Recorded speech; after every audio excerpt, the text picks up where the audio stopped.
dia a todos. Dr. Ivan Bonifácio é diretor de gestão estratégica do Conselho Nacional de Justiça. Irá apresentar aqui a palestra sobre as metas, o resultado das metas do ano 2013. Certo? Então, sem demora, passo a palavra aqui ao ilustre palestrante. Ok. Pediria que a gente colocasse os slides. Bom, antes do mais, quero agradecer muitíssimo o convite, feito especialmente pelo meu amigo Heitor, que é o diretor-secretário de Planejamento do Tribunal de Justiça. E, claro, dizer que é um prazer e uma honra ver esse encontro acontecer pela primeira vez e poder participar, fazendo, mesmo que de forma muito singela, parte da história do Tribunal de Justiça do Rio Grande do Norte. Toda vez que a gente vem vamos cumprimentar aqui o doutor Fábio, desculpe a informalidade, doutor Fábio, apesar da liturgia toda, né, do Judiciário, eu prefiro sempre ser mais informal, para que a gente possa fazer, na verdade, uma conversa, que não é uma palestra, é mais uma conversa. Então, toda vez que a gente vem ao Rio Grande do Norte, vem a Natal, a gente tem essa imagem, né? E eu queria dizer para vocês que é uma espécie de tortura a gente ficar aqui, né, nesse auditório, quando a gente poderia estar usufruindo essa praia maravilhosa, e a gente acaba, né, na verdade, tendo que encarar a realidade, que é essa aqui, né, o Tribunal de Justiça. Mas, brincadeiras à parte, é de fato um prazer, uma honra muito grande poder participar desse momento. O que eu vim falar para vocês aqui é um pouco sobre a governança do Poder Judiciário. Bresser tinha essa expressão, que foi cunhada na década de 90, 95, ele era então ministro da Reforma do Estado, dizia que a governança é a capacidade que os governantes têm, que o Estado tem de colocar em prática suas políticas públicas. E ele dizia que a gente não tinha, o Brasil daquela época, de 95, não tinha problemas de governabilidade. Ou seja, o Brasil estava saindo de um processo ditatorial, né, de abertura política, mas rapidamente conseguiu reestabelecer as relações políticas e não havia problema de governabilidade. Existia, de fato, participação social, as instituições estavam preservadas, mas existia um problema de governança. E ele constatou isso olhando, principalmente, o que tinha acontecido na Europa na década de 80, mas ele apresenta, para chegar nessa concepção de Estado que ele imaginava, em 95, na década de 90, que era aquilo que tinha acontecido na Europa na década de 70, o Brasil está sempre atrasado, né? Enfim, ele dizia que o Brasil o mundo, né, tinha passado por 3 momentos muito pontuais dentro da administração. Primeiro, era a tal da administração patrimonialista. Nessa época, o que caracterizava a administração é que não se distinguia o público do privado.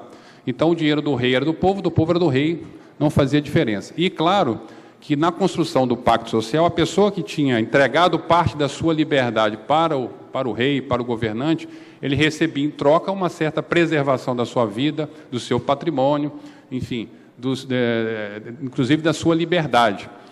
Mas, em troca disso, claro, ele até admitia que o rei tivesse algum benefício. Só que esse Estado se esgota porque, além do rei, existiam os tais amigos do rei, né?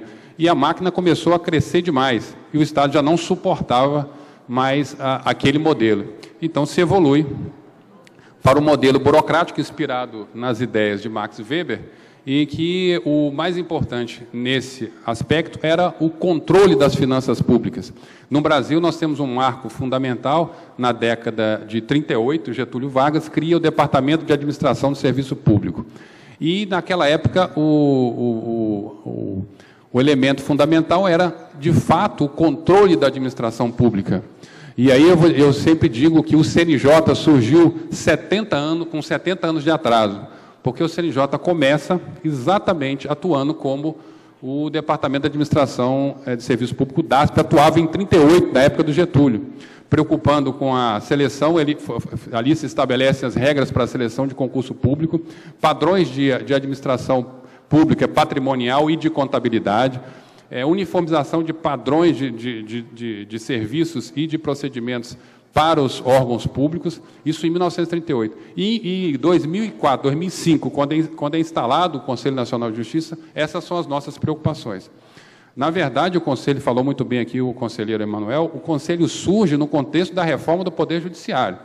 Isso a gente não pode se esquecer disso. Existia um clamor social para um controle da atuação do Poder Judiciário. Se a gente olhar o artigo 103b da Constituição, não se engane, está lá, muito bem delineado, muito bem ajustado, que a função do CNJ é o controle 103b, o controle administrativo e financeiro do Poder Judiciário. É evidente que, com o passar do tempo, o Conselho Nacional disse que só essa função, pensou e raciocinou sobre isso, só essa função não é suficiente para atender um novo modelo de administração que não é só baseado no controle, mas é baseado também em resultados. E aí, em março de 2009, surge a Resolução 70, que estabelece para todo o Poder Judiciário um planejamento estratégico, com objetivos, metas. Qual é o foco da administração gerencial? É o foco de que não basta apenas o controle. O controle é essencial, mas é preciso também focar no resultado. Do que adianta a gente ter um Ministério da Saúde muito bem controlado, onde não se faz viagens excessivas, onde você não tem gastos excessivos com transporte, com infraestrutura, o salário é razoável, não é excessivo, mas não faz saúde.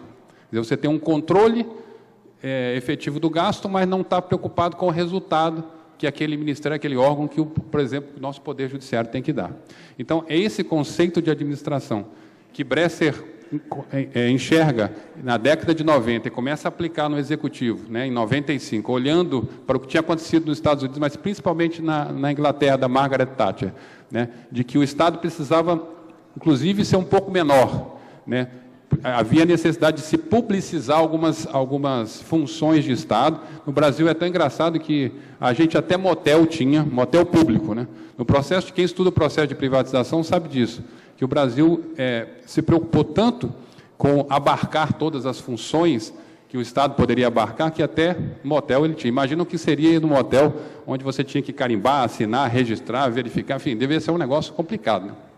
Mas, enfim, esse tempo passou e o Estado foi reduzindo aos poucos, quer dizer, houve uma publicização, parte das funções do Estado passaram a ser exercidas pela iniciativa privada, e o foco, além do controle, claro, passou a ser em resultados. E é nesse contexto que o Conselho Nacional de Justiça e todo esse movimento que hoje reúne 200, 300 pessoas no Tribunal de Justiça do Rio Grande do Norte, está baseado no fato de que a gente precisa olhar para os resultados também, para a efetividade do que fazemos.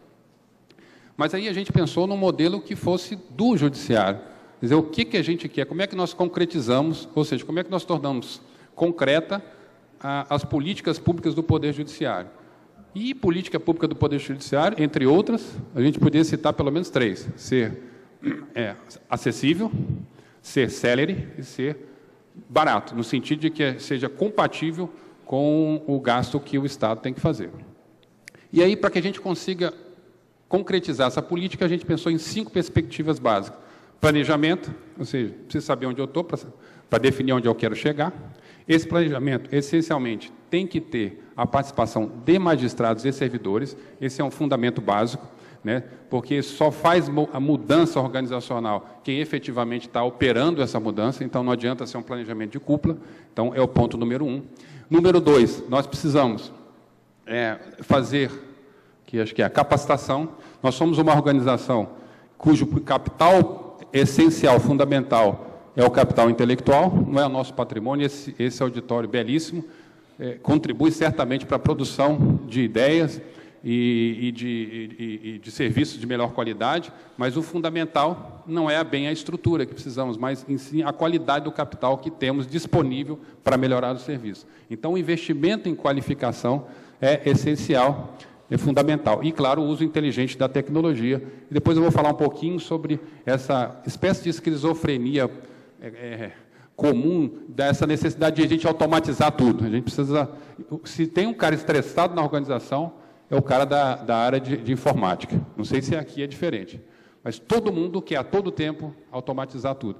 Então, o uso inteligente das ferramentas de TI é um ponto fundamental que nós vamos falar. Mas também no nosso modelo de governança, isso é abordado. Então, planejamento, capacitação. Aí eu venho para a execução propriamente dita, que não adianta eu planejar, preparar todo mundo e não executar o serviço que eu tenho que executar.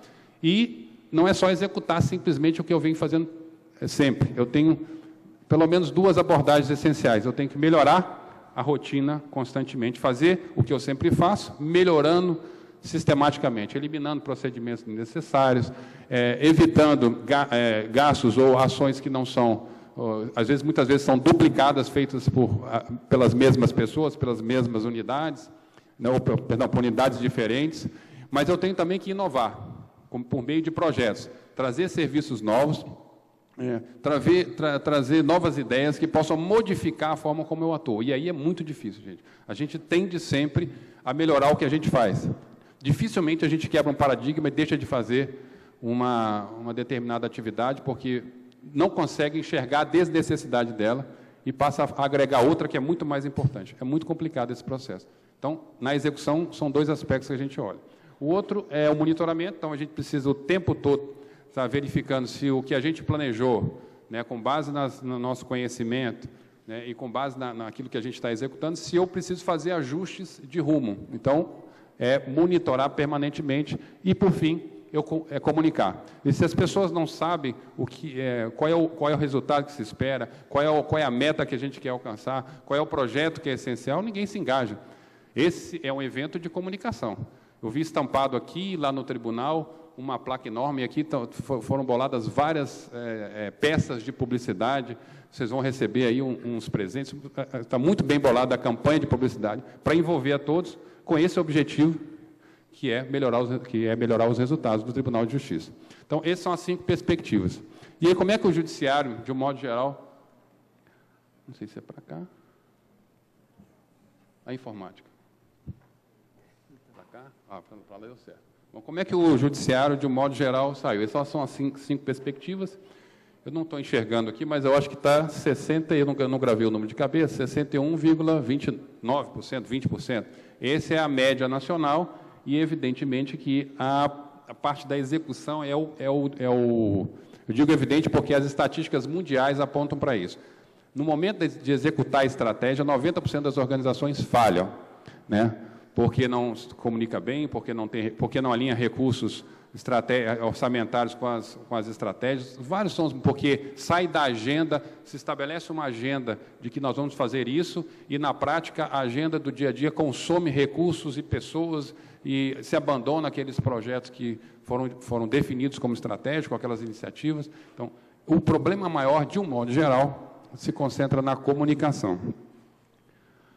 Aqui eu tenho o panorama nacional em relação aos segmentos de justiça. A Justiça do Trabalho é a que tem melhor desempenho, também é a que está melhor aparelhada, não tenham dúvidas disso, em termos de pessoal, em termos de remuneração, em termos de infraestrutura, em termos de equilíbrio entre demanda de processos e juízes e servidores. Então, é a que hoje, de todo o Poder Judiciário, não, com exceção da Justiça, acho que está mais equilibrado. A Justiça Militar, por exemplo, tem uma demanda muito aquém, a Justiça Eleitoral também tem uma demanda, mas é uma justiça ad hoc, não poderia nem contar, não poderia nem fazer essa relação simplesmente assim. Enfim, então, mas quem está mais equilibrado, sem dúvida nenhuma, pode não estar na situação perfeita, mas é a Justiça do Trabalho, que existe equilíbrio entre o que gasta e o que produz. No tribunal, de modo geral, aqui é a gestão estratégica da Justiça Estadual, são as perspectivas, aí a comunicação da estratégia, com 38, a média com 60, é aquele mesmo dado desdobrado. Assim, acho que aqui já... Bom, aí eu queria dizer que o Tribunal de Justiça do Rio Grande do Norte foi primeiro lugar no Brasil inteiro. Então, eu queria pedir, se me permite, uma salva de palmas para o Tribunal de Justiça.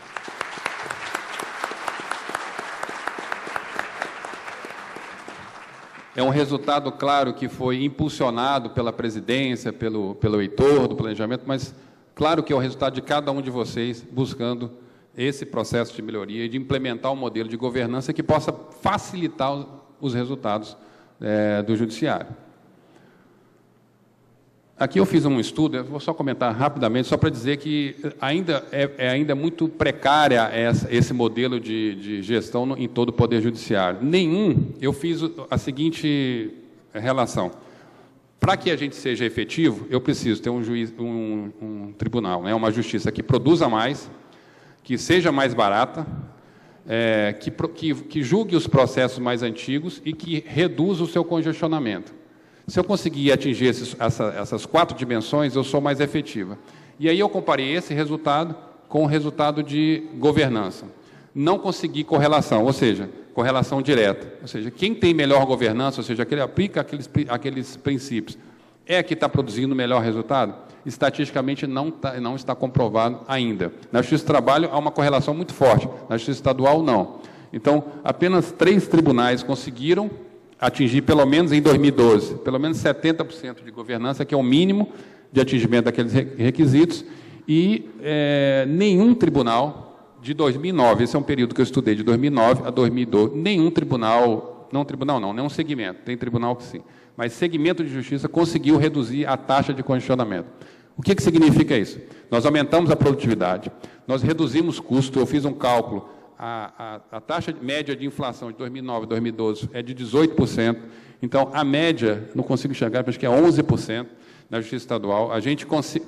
6%, acho que é 11%, não estou lembrando. Mas o fato é que não houve redução de custos, aumento da produtividade, portanto, nós fomos mais eficientes, houve redução do acervo dos processos mais antigos. Esse é o grande, vamos dizer assim, a grande vitória da implantação da gestão estratégica no Poder Judiciário. Para mim, é esse resultado. Apesar de nós ainda não estarmos dando conta da demanda que entra, o acervo se torna cada vez mais jovem, né? E isso a gente vê no depoimento das próprias pessoas que hoje recebem como primeiro destinatário daquele direito, e não, como eu vi numa palestra esses dias, uma juíza muito chateada, dizendo que ainda entrega na Justiça Federal direitos para a terceira geração. Não é o autor, não é o filho dele, mas é o neto dele que recebe o direito. Então, essa realidade, esse conjunto de forças que estabeleceu o compromisso com a meta 2, se concretizou, está se concretizando, ou seja, o acervo se torna cada vez mais jovem. Bom, aqui é o evolutivo do Tribunal de Justiça do Rio Grande do Norte. Em 2012, ele atingiu 70%, e em 2013, quando ele atingiu mais de 90%, foi o primeiro tribunal do país em termos de modelo de governança. E o que faltou para alcançar? Melhoria, fazer de forma sistemática a melhoria dos seus processos, tá? E ter uma autonomia maior no gerenciamento dos seus projetos. Isso é fundamental, porque um gerente de projeto que não tem autonomia de recursos, de pessoas, para poder implementar o seu projeto e fazer com que ele aconteça, terá muita dificuldade de inovar em sua organização. Então, no resto, vocês atingiram praticamente todos os requisitos. Bom, e aí, será que isso trouxe efetividade para o tribunal? Né? Como é que se comportou, então, a meta 1, que é dar conta do passivo? Então, como eu disse, de um modo geral, a estatística de 2013, das metas que não abrange todas as classes, como abrange o Justiça e Número, já apontou que isso deve acontecer no Justiça e Número, que só vai ser lançado mais na frente. Em 2013, nós vamos acumular no Judiciário brasileiro 1.600.000 ações. Ou seja, se a gente já estava com 92, nós vamos para 93, 94 milhões de processos em tramitação. Isso é um verdadeiro absurdo, né? É impensado, o que quer dizer que a gente não, apesar do aumento sistemático da produtividade dos magistrados e dos servidores, nós não estamos dando conta da demanda. E aí, depois, à tarde, eu vou falar, se houver tempo, eu vou falar com vocês um pouquinho sobre que mudanças de paradigma nós precisamos fazer para romper com essa escalada de mais e mais e mais e mais processos. Esses dias, uma história curiosa saiu na imprensa de uma pessoa que estava discutindo o roubo de 2 galinhas, não é piada, não sei se vocês viram isso, de 2 galinhas no Supremo Tribunal Federal. E o pior é que o sujeito, o que supostamente teria roubado a galinha, disse, não, eu pago as galinhas. Aí o outro disse, não, eu quero que o juiz resolva. Então, é um absurdo, quer dizer, é uma espécie de infantilização da sociedade, em que o juiz, o doutor Fábio, que é o nosso secretário-geral, que está ausente para estudos, e hoje ocupa a Secretaria-Geral do doutor Marivaldo, mas ele diz sempre que é a síndrome do juiz-pai, né? O juiz-pai, o cara sabe que ele está errado, e o outro sabe que ele está certo, mas ele quer o que está certo, quer que o juiz diga para o outro que você está errado e você está certo, como um pai que diz para o filho, né, você é o certo, você é errado. Então, se o próprio judiciário não acordar para isso, e achar que tem que mudar esse modelo. Você veja que na década de 80, o Estado todo encolheu, e o Judiciário só vem ampliando, só vem ampliando. Quer dizer, que modelo de Estado é esse, de garantias? Nós estamos suprimindo, quer dizer, inclusive fazendo política pública, nós estamos suprimindo, na verdade, aquela ideia de Estado que se tentou retirar de um Estado garantidor de tudo, do tal do welfare state, que é o Estado do bem-estar social. O Judiciário está fazendo, às vezes, agora, do próprio Executivo. Enfim, nós precisamos pensar sobre isso. Qual é o papel, inclusive, do Estado na contribuição do volume de processos que hoje, né, existe no Poder Judiciário? O fato é que, com aquele modelo, nós melhoramos.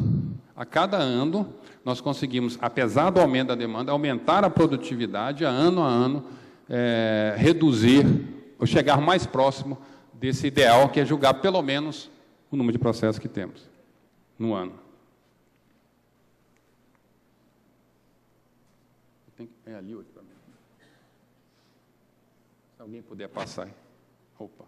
Bom, em relação à meta 2, que é o acervo dos processos mais antigos, também veja como o Tribunal de Justiça aqui do Rio Grande do Norte, quase que eu falei Rondônia, esse dia eu estive em Rondônia, mas Rio Grande do Norte, 80%, 94%, 100% e 111%, ou seja, o desafio de julgar os processos mais antigos, né, que eram processos de 5 anos, cada ano que foi passando, o próprio tribunal foi concretizando com mais efetividade.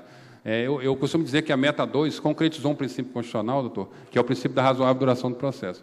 Quando a reforma do Judiciário, lá, né, a emenda constitucional da reforma do Judiciário, de 45, disse, olha, nós temos que garantir a razoável duração do processo. Que razoável é? Quanto razoável é isso? Ninguém sabia, 5 anos, 10 anos, 20 anos. Né? Os estudos que tinham sido feitos lá pela Universidade de Brasília mostravam que o tempo médio em cada instância era de 15 anos. Não sei se tinha fundamento esse estudo. O fato é que hoje, na Justiça Estadual, esse prazo não passa de 5 anos. E nós vamos ver que, pelo menos para a grande maioria dos processos, não passa de 5 anos, em cada instância. Quer dizer, pode demorar 10, 12 anos, mas pelo menos é uma geração só, né, que vai receber o direito. Já é uma vantagem. Bom, aqui tem um quadro geral de quantos foram julgados, 1.400.000, se eu não me engano, tipos de processo. Aqui vale destacar o fato de que não há processos do júri aqui, pelo menos em relação ao da meta 2, foram zerados. Isso é um dado importante na gestão da justiça criminal. É um clamor, claro, sempre social, de que se coloque, quando for o caso, o bandido na cadeia, né? Com relação à execução, com essas metas a gente também desmistifica uma coisa. É comum o juízo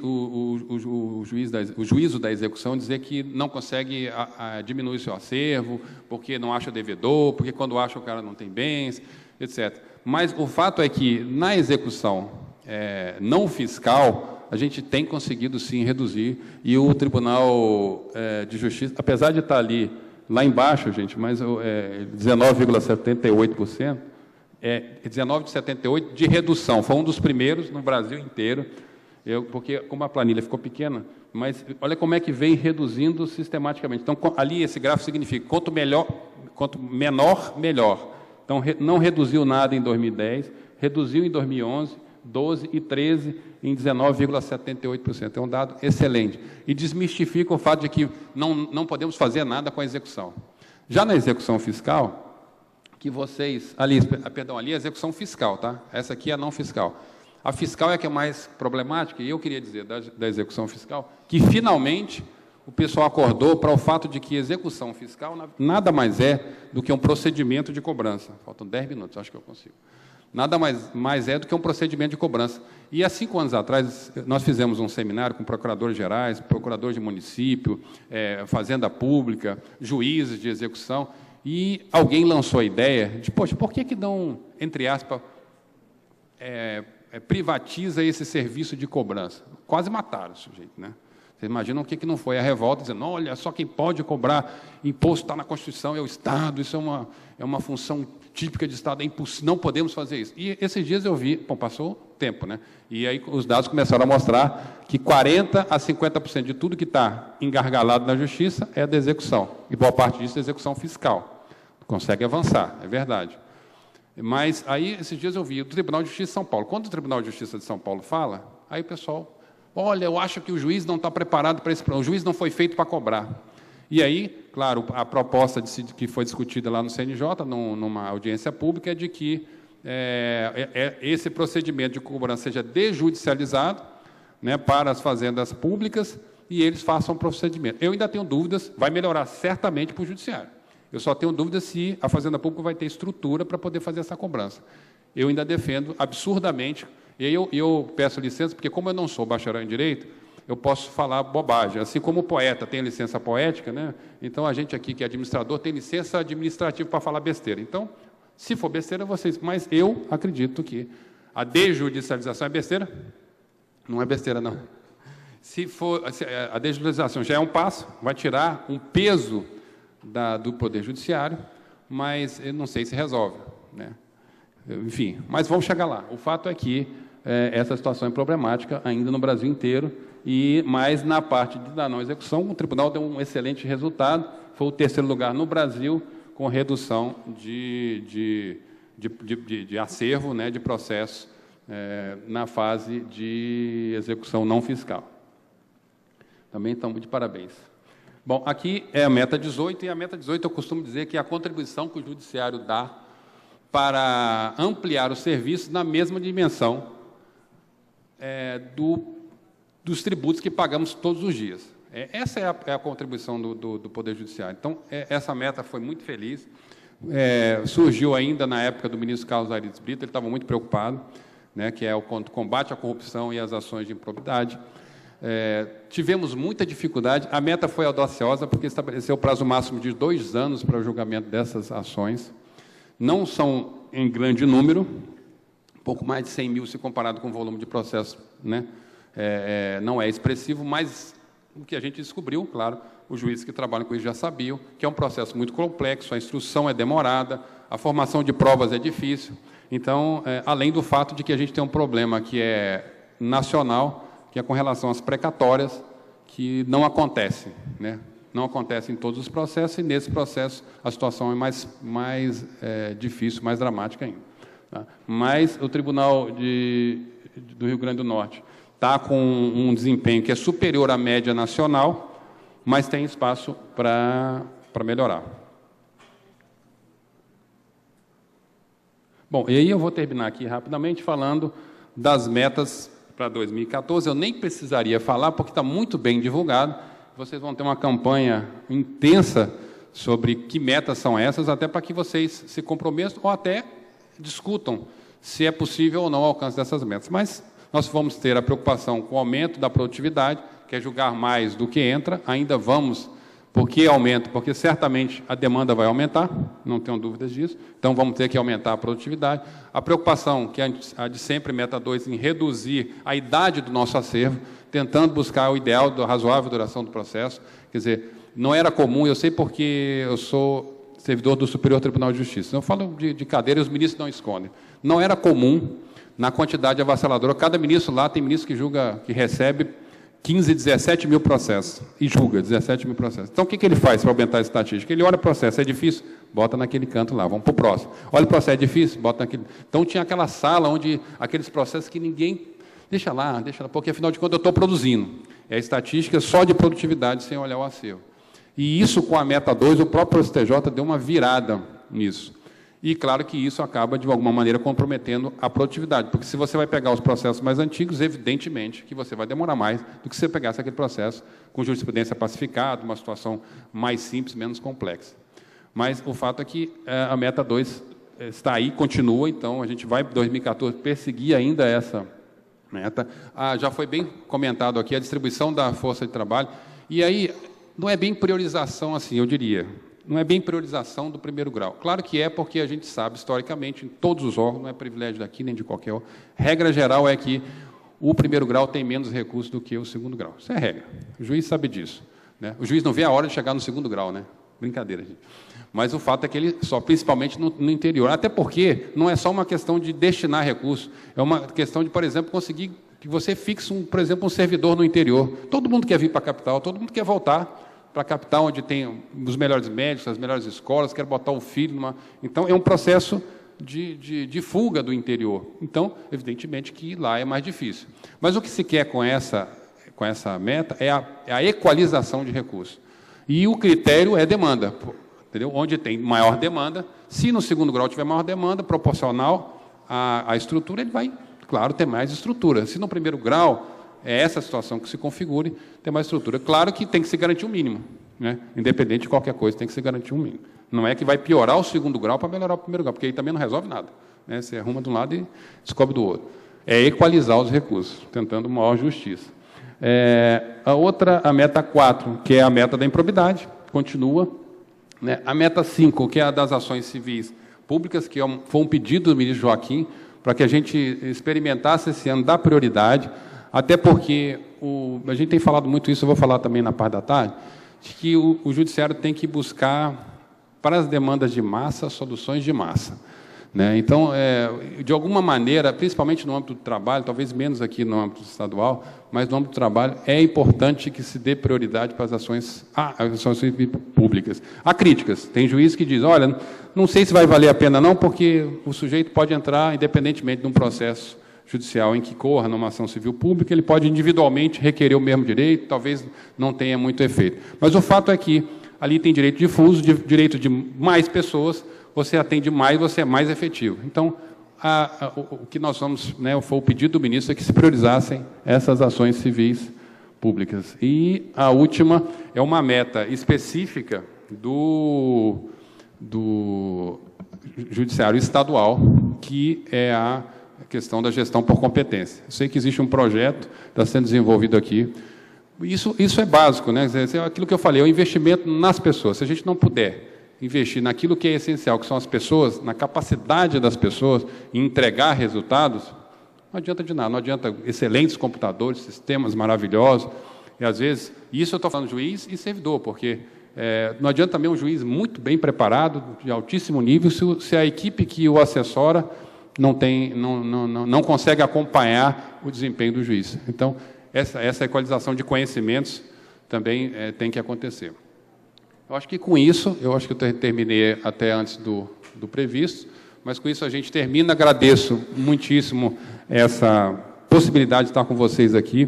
Queria dizer que, aos olhos do CNJ, o Tribunal de Justiça do Rio Grande do Norte evoluiu muito nos últimos 3, 4 anos. A gente mostra nitidamente esses dados, todo mundo enxerga com muita facilidade isso.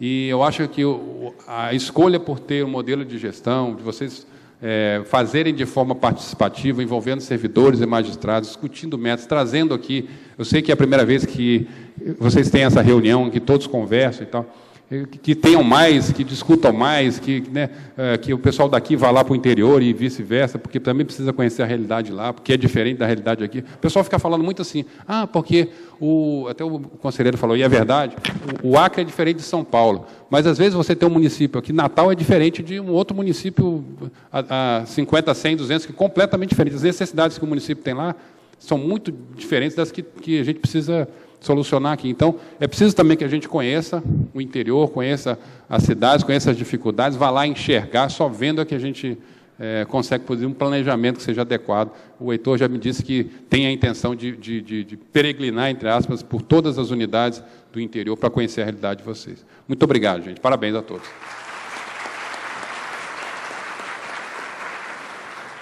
Doutor Ivan, o tribunal agradece a brilhante palestra que Vossa Excelência acaba de proferir, né, esclarecedora, particularmente com metas, né, que nós, juízes, servidores, né, estamos lidando diariamente, e que essas metas realmente são muito importantes para a eficiência, né, da prestação jurisdicional. Nós daremos continuidade às palestras, e a próxima, o doutor Heitor, que também irá falar a respeito da estratégia de ações do Tribunal de Justiça.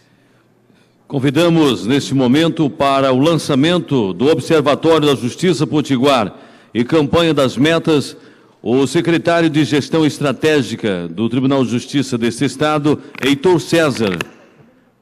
Convidamos também a secretária de Comunicação Social do Tribunal de Justiça, Julisca Azevedo.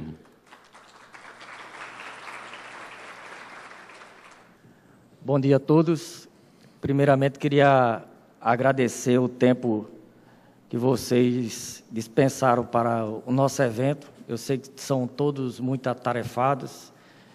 Queria dizer para vocês que eu sou servidor da casa, servidor de carreira, formação na área de Direito também, administração. É uma honra estar aqui para representar a Secretaria de Gestão Estratégica, representar também meus colegas secretários, todos eles completamente envolvidos nesse evento. Queria agradecer de público a todos que participaram e organizaram o evento conjuntamente com a gente. Sem vocês não era possível conseguir esse êxito que eu acredito que até agora nós estamos alcançando. Queria pedir licença também para fazer a apresentação do observatório lá no púlpito, fica mais fácil junto do próprio slide. Dizer para vocês que o observatório ele é um ponto de encontro com a estratégia, é um ponto de referência. Nós observamos que havia uma certa dispersão com relação a algumas informações, a procura em vários locais, em sites e locais espaços, né, que dificultavam fazer com que compreendesse melhor as metas e buscar essa informação. Vou pedir licença agora para continuar a apresentação no púlpito e passar o observatório, que é o nosso produto. Ivan, você falando em inovação, você falando em projeto, você falando aí em comunicação, esse produto busca exatamente alinhar e integrar todos esses fatores para que a gente possa traduzir melhor. Às vezes a estratégia parece algo estranho, mas estratégia nada mais é do que a gente escolher um caminho para atingir o objetivo. Nós resolvemos fazer e lançar esse observatório.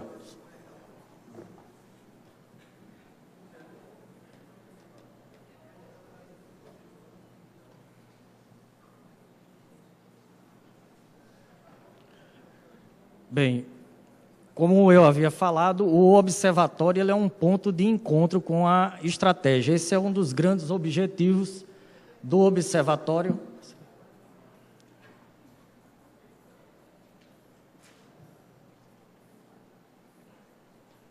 Um dos grandes objetivos é esse ponto de encontro para a obtenção de informações relacionadas à execução da estratégia. Inicialmente, quando foi pensado no observatório, o grande questionamento era: nós precisaremos alimentar dados para que esse observatório seja atualizado de forma mais rápida? E aí eu já deixo vocês mais tranquilos. A alimentação é automática. Então, nós não iremos requisitar nenhum tipo de relatório aos senhores, seja diretores de secretaria, sejam magistrados, que nós já sabemos estão assoberbados com relação a relatórios estatísticos. Então, esse questionamento a gente já tomou o cuidado de evitar até que ele ocorresse. A alimentação é automática, né? Já é uma boa notícia para vocês. O observatório também, por favor, passe o slide.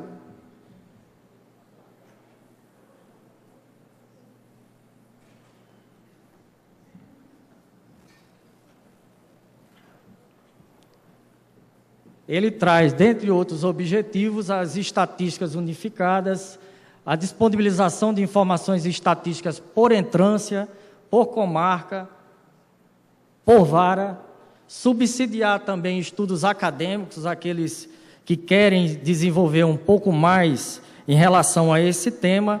Também haverá espaço para publicações e fonte de dados brutos para que se possa realizar estudos acadêmicos. Então, o observatório, além do olhar interno, ele tem também um olhar externo. O observatório, apesar desse nome observatório, ele não tem por fim controlar meta. Ele não tem esse fim. Ele tem por fim compartilhar informações. Já que nós temos o estado do Rio Grande do Norte, várias unidades judiciárias, 223 unidades judiciárias, naturalmente a gente teria uma certa dificuldade para poder, em tempo real, comunicar rapidamente todas as metas, comunicar explicações sobre as metas. Então, ele não serve como ponto de controle. O observatório é um ponto de encontro. Foi por isso que ele foi montado. A ideia do observatório é essa. Também oferecer um espaço para que o jurisdicionado possa se expressar de forma livre ou responder a pesquisa de forma anônima. Tem um espaço no observatório que será utilizado para enquetes. Essas enquetes podem ser utilizadas tanto pela própria Secretaria de Gestão Estratégica, como por qualquer pessoa, qualquer servidor, qualquer magistrado que solicite a gente a disponibilização de uma enquete voltada para determinado tema. Então, fica aberto também esse trabalho de pesquisa externa, até para que a gente tenha um feedback da sociedade como estão os trabalhos que nós estamos realizando. Também trabalhamos aí outro tema, as tecnologias envolvidas, e aqui eu faço um agradecimento de público a toda a Secretaria de Tecnologia e de Informação pelo trabalho que desenvolveu durante todo esse período conosco. E eles trabalharam tecnologia voltada para a internet, utilizando uma ferramenta de gerenciamento de conteúdo, automatização de tarefas, aquilo que eu falei, as tarefas serão automatizadas, extração, transformação e carga de dados automatizados, indicadores e metas calculadas automaticamente. Então, isso é importante, doutor Fábio, doutor Ivan e Julisca.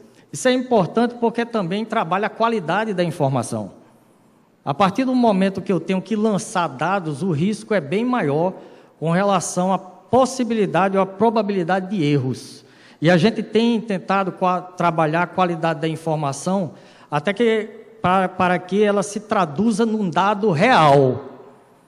O próprio Conselho Nacional de Justiça, agora em agosto, setembro, deve apresentar o resultado do selo da Justiça com relação à qualidade da informação. Nós estamos inscritos. E o uso da tabela processual unificada é de fundamental importância para que as estatísticas sejam condizentes com a verdade do que a gente tem na unidade judiciária. Nós estamos também trabalhando nesse sentido e o observatório será um ponto de referência para que a gente possa lançar essas estatísticas também. Aqui tem uma página principal do observatório. Como os senhores podem observar, nós temos aqui à esquerda as notícias ligadas à estratégia do tribunal ou às estratégias dos tribunais.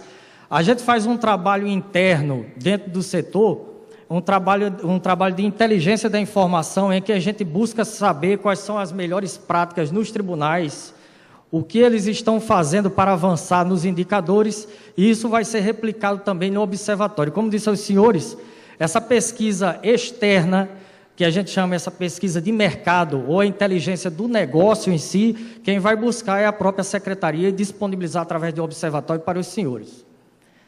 Também aqui do lado esquerdo, conforme eu falei, tem a área de enquete, em que é trabalhada alguma, não chega a ser uma pesquisa científica, mas é um termômetro de determinados dados que são relevantes, que nós precisamos saber, até porque a estratégia ela é cotidianamente alimentada, ela não é um trabalho estático.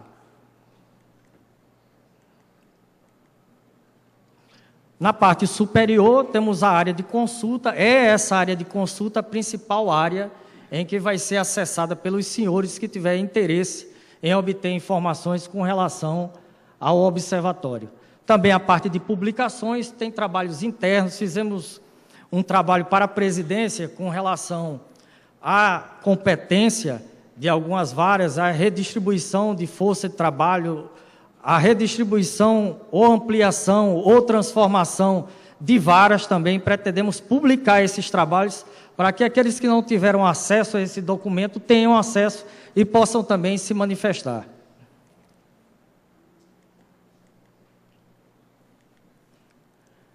Aqui é a tela expandida da enquete, ela vai aparecer dessa forma, na hora que for utilizada a área de enquete, vai ser apresentado dessa forma, vai ser visualizado no decorrer, naturalmente, da apresentação. Eu vou pedir ao final para que faça uma demonstração das funcionalidades do observatório. Outra tela também, já a gente entrando na parte de consulta, ao ser consultado, com relação ao desempenho da meta 1, automaticamente, isso vai ser demonstrado, aparecem os resultados da meta 1, através de tabela, pode ter gráfico de coluna, gráfico de barra, e pode ser exportado também esses dados para a planilha de Excel ou no formato XLS. Aqui são outros dados, esse já referente à meta 1 de 2014, Ivan Bonifácio. Já estamos com dados da meta 1 de 2014, que pode ser também, naturalmente, consultado, tanto internamente como até antes da Copa, externamente também. Aqui passamos para a questão dos trabalhos que estão sendo feitos na área de publicação. Esse trabalho que nós fizemos foi um trabalho que demonstra a evolução em relação aos casos novos de conhecimento de 2004 até 2012. A evolução, naturalmente, da entrada de casos novos de conhecimento. Também será publicado na área. E aqui nós temos uma projeção de um grande desafio. Nós temos a projeção, os dados coletados de 2004 até 2013, e nós avançamos e fizemos uma projeção, e aí eu quero enfatizar, esses são dados projetivos. Dados projetivos, eles não contam com rupturas, ou seja, eventos imprevisíveis. De qualquer forma, se a ordem natural das coisas, mesmo sem os eventos imprevisíveis, assim ocorresse, nós teríamos um desafio para 2020 de receber 292 mil casos novos. Só para ter uma ideia, a gente registrou em 2013 228 mil casos novos. Então, a grande questão, nós vamos conseguir acompanhar, doutor Ivan, com a nossa estrutura, esta demanda? A projeção mostra um crescimento, e a gente sabe muito bem que a estrutura não cresce na mesma velocidade dessa demanda. A gente precisa, como o senhor disse, de algumas ações, e aí a gente já colocou para o Conselho Nacional de Justiça, doutor Ivan estava lá e acompanhou, a questão da participação das agências reguladoras, atuando também como fonte de observância e de atuação com relação à demanda. Até a gente solicitou a parceria do CNJ aqui nos mutirões de conciliação, as agências regulatórias, a ANS, a ANEL, deveriam participar conosco. Afinal, eles devem acompanhar e devem regular esse mercado. Senão, inevitavelmente, nós estaremos sozinhos nessa luta. As demandas, a previsão é de 292 mil, casos novos, e o judiciário, a gente sabe muito bem, com as limitações orçamentárias que tem, não consegue acompanhar esse volume de casos novos. Aqui também outros dados interessantes que o observatório vai apresentar, essa distribuição de casos novos, criminais e não criminais, em 2013, em relação a 1.000 habitantes. E aí a gente tem as áreas onde você tem mais processos e as áreas onde você tem menos processos.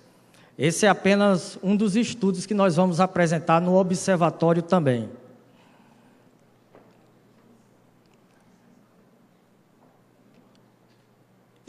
Não vou me alongar mais, até porque do adiantado da hora teria outros pontos a serem apresentados. Eu queria apenas que o responsável pela área de tecnologia da informação apresentasse alguma funcionalidade na tela para que os nossos colegas magistrados pudessem observar. Bom, ele clicou em Mossoró e automaticamente aparece aí a foto da unidade de Mossoró e também dados da comarca de Mossoró na parte superior, referente à meta 1, à meta 3 de 2011 e outras metas também que estarão disponíveis para acompanhar. Clique em outra comarca, por favor.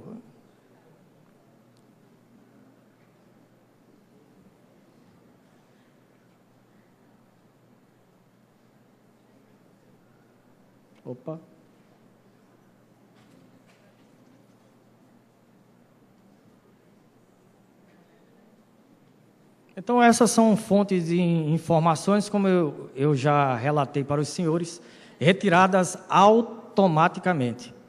Não haverá relatório pedindo esses dados a nem magistrados, nem diretores de secretaria. Podemos ir à frente? Aqui, conforme eu já havia apresentado, em relação à meta 1, apenas na parte mais dinâmica agora, vocês podem observar a distribuição por instância. Abra, por favor, a instância. Então, pode ser utilizado o primeiro grau, juizados especiais, pode ser utilizado também o segundo grau.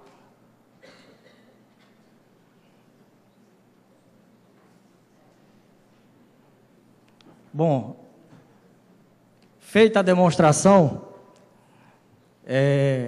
até Bill Gates passou por isso, né? Feita a demonstração, eu encerro aqui a minha fala para convidar a todos a dar sua contribuição também com relação ao observatório. A Secretaria de Gestão Estratégica está com a porta aberta, ela fica no andar térreo do Tribunal de Justiça, no primeiro corredor do lado direito.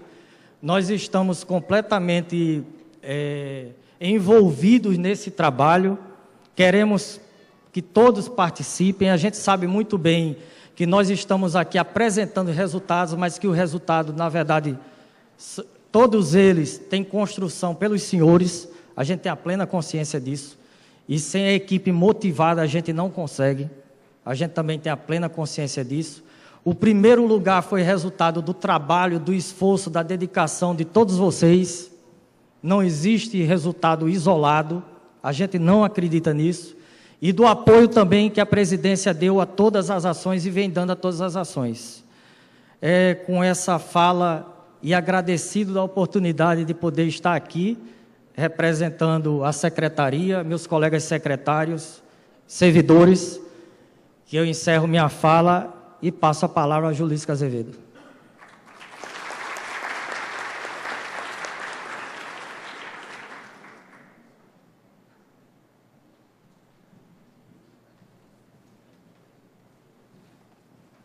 Boa tarde.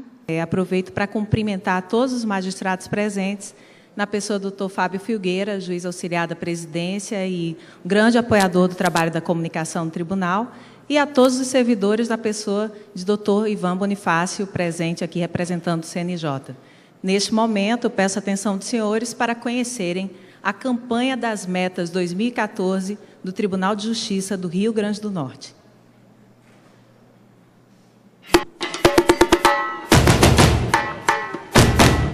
O Poder Judiciário do Rio Grande do Norte se prepara para mais um desafio. A Secretaria de Comunicação Social do TJRN se inspirou na paixão que o brasileiro tem pelo futebol, potencializada pelo ano de Copa do Mundo, para desenvolver a campanha de divulgação das metas do CNJ para 2014. Vestir a camisa, entrar em campo, unir esforços em busca de um único objetivo: prestar o melhor serviço ao cidadão.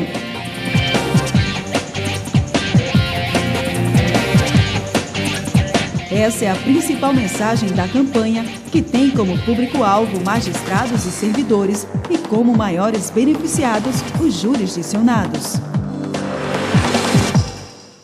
Bem, gente, é isso. Nós, da Secretaria...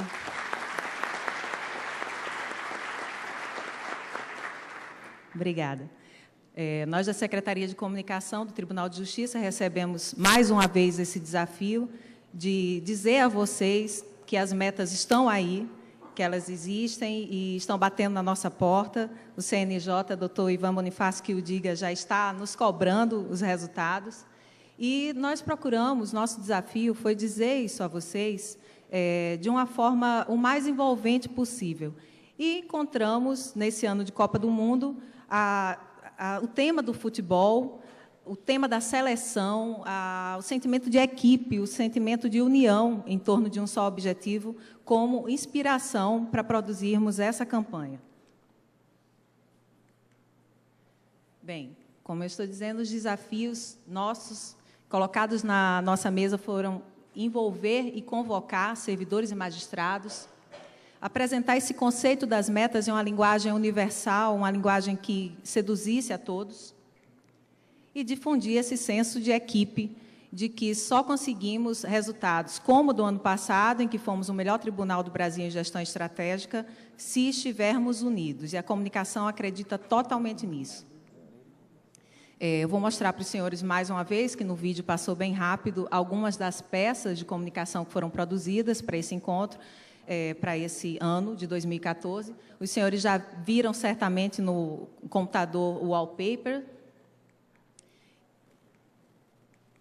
Nas redes sociais, onde temos muitos seguidores, o nosso Facebook, Twitter, o Instagram, estão todos vestidos com as cores das metas.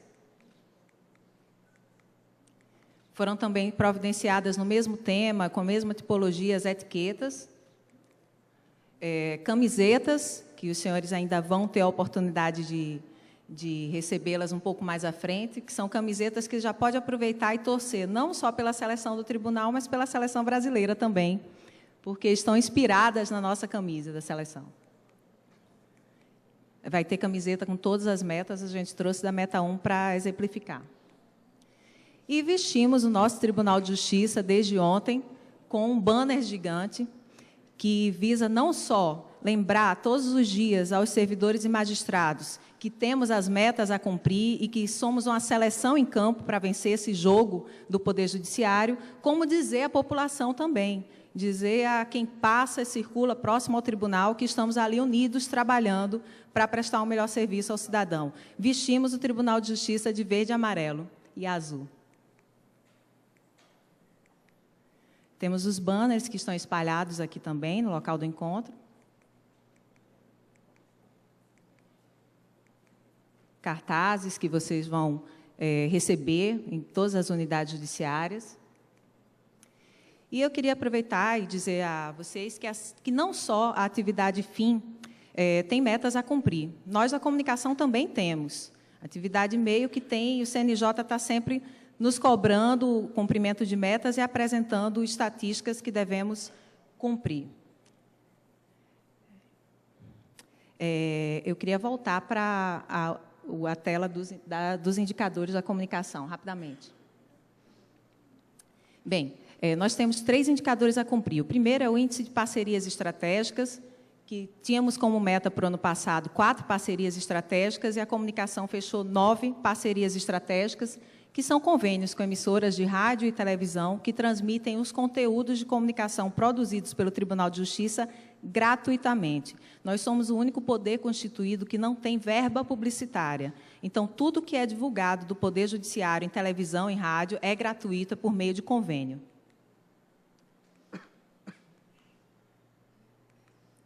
Eu não estou conseguindo... Pronto. O CNJ nos cobra que tenhamos por ano, no ano passado, 2.340 inserções institucionais na mídia, matérias, notícias, divulgação do tribunal. No ano passado, nós chegamos a 65.208, o que leva até o CNJ a questionar se a meta estabelecida faz sentido, porque de 2.300 chegamos a 65.000, e graças também à presença muito forte do tribunal nas redes sociais. E o índice de inserções institucionais positivas na mídia, ele indica que das notícias que saem do tribunal em todas as mídias, 92% delas, 92,5%, devem ser positivas. E nós conseguimos atingir o índice de 99,36% de notícias positivas do tribunal no ano passado. Esses números que nos deixam, me permitam, com orgulho desse trabalho que está sendo realizado, eles só são possíveis pelo apoio da presidência do Tribunal de Justiça, pelo apoio da gestão do desembargador Aderson Silvino e por alguns programas que nós realizamos na comunicação, alguns projetos que nos deram a possibilidade de conseguir esse alcance. Eu trouxe para os senhores alguns deles, vou passar rapidamente. O primeiro projeto estratégico que a comunicação realizou e foi o primeiro passo para esse resultado, foi a transmissão ao vivo das sessões do Pleno, que começou no ano passado. Hoje, existe no Tribunal de Justiça um processo tramitando para a contratação de produtora, de forma que possamos, a partir deste ano, em breve, se Deus quiser, transmitir também a sessão das câmaras criminais e civil cíveis e criminal, ao vivo, da mesma forma pela internet. Nós estamos desenvolvendo na Secretaria de Comunicação um ambiente de internet em que qualquer pessoa vai poder acessar e escolher qual sessão quer assistir quando tiverem sessões simultâneas ocorrendo. Desde o ano passado também nós disponibilizamos na página do Tribunal de Justiça um clipe diário de notícias que reúne todas as notícias que saem na imprensa escrita do Estado e podem ser acessadas por qualquer servidor e qualquer cidadão do mundo inteiro entra lá e vê as notícias que saem sobre o Tribunal de Justiça de forma clara e honesta, as notícias positivas e negativas. Você tem acesso a tudo o que está sendo dito na imprensa escrita pelo Tribunal de Justiça. A Secretaria de Comunicação reformulou informativos que procuram levar a rotina do Poder Judiciário aos servidores por meio do Jornal Mural, que fica disponibilizado nas unidades judiciárias e também na internet, e ainda por meio do Notícias do Judiciário, que é um jornal que circula para autoridades, imprensas, tem uma circulação externa mensal. Hoje, nós temos um Tribunal de Justiça do Rio Grande do Norte, um estado tão pequeno, com apenas 15 desembargadores, enquanto outros estados têm centenas de desembargadores, que têm uma presença positiva nacional. Toda semana tem uma divulgação de uma matéria do Tribunal de Justiça na Rádio Justiça, muitas vezes entra na Voz do Brasil, na TV Justiça também, junto ao CNJ. Hoje, o Tribunal de Justiça do Rio Grande do Norte marca essa presença. Cabe também à Secretaria de Comunicação desenvolver campanhas institucionais, peças de campanha, tudo que vocês veem nas unidades judiciárias, de imagem, de criação gráfica, de cartazes, é desenvolvido pela Secretaria, que tem um núcleo artístico, gráfico, que é responsável por fazer essas peças. Inclusive, trago aqui como exemplo a peça que a doutora Fátima utilizou para divulgar a Coordenadoria da Mulher. Bem, a Secretaria também é responsável por publicações especiais, a Revista da Jurisprudência, que está em fase de conclusão do trabalho, será lançada em breve, e revistas como a do Biênio, da Gestão, da SMARNE e da Corregedoria. A nossa preocupação é manter os magistrados em destaque, é dar voz aos magistrados, dar voz aos juízes, aos desembargadores, para que eles possam, por meio dos nossos programas de televisão, de rádio e das nossas matérias na internet, dizerem ao público em geral, à sociedade, o que a magistratura do Rio Grande do Norte está realizando. Nós também temos a preocupação de fornecer à imprensa informações que possibilitem matérias positivas sobre o Poder Judiciário. Essas informações, esse atendimento à imprensa, possibilitou que, no ano passado, nós tivéssemos um recorde de 3.007 matérias sobre o Poder Judiciário do Rio Grande do Norte, publicadas na imprensa local. Fizemos também uma reformulação dos programas de televisão, que são um dos principais produtos da Secretaria de Comunicação, estavam no ar desde 2007, com o mesmo formato, e nós fizemos toda uma reformulação. Hoje, esses programas passam em 11 canais de televisão, chegando a milhares de pessoas em todo o estado e também nacionalmente por meio da TV Justiça. 50 emissoras de rádio recebem os nossos boletins, são feitos 5, 6, 7 boletins diários com notícias do Poder Judiciário, são encaminhados para essas rádios e colocados dentro da programação delas, e ainda um programa jornalístico diário e uma entrevista semanal, geralmente com o magistrado, sobre um tema pertinente à semana, e 50 rádios do Estado passam esses programas. Nós, na apresentação do Dr. Ivan Bonifácio, ele mostrou os índices da gestão estratégica e nós conseguimos obter nota 100 em comunicação. Um dos principais fatores que levaram a esta nota foi a existência de um plano de comunicação da estratégia, que é um documento que desenvolvemos aqui no ano passado, foi encaminhado ao CNJ e foi apontado como um modelo para o Brasil. Esse plano ele traz as ações que vão ser realizadas pela comunicação, o orçamento previsto para elas e o cronograma de trabalho.